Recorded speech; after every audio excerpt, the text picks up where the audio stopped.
one of these sections will go to the lab, one of these sections remains in the box. Which one remains in the box? The one that remains in the box is the one that will reflect the same structure that you will see in the field if you were looking at the north. So in this case, it's impossible because there are no outcrops, so this is clay, but let's assume, just for the fun of it, that there was some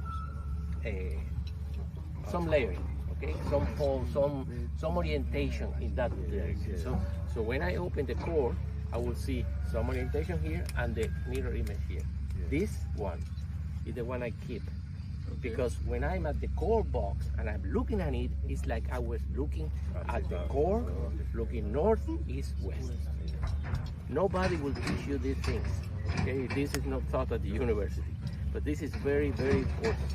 That's why you try to keep the part in the core that reflects what you will see in the field. Okay, so that will help you make all the imagining thing.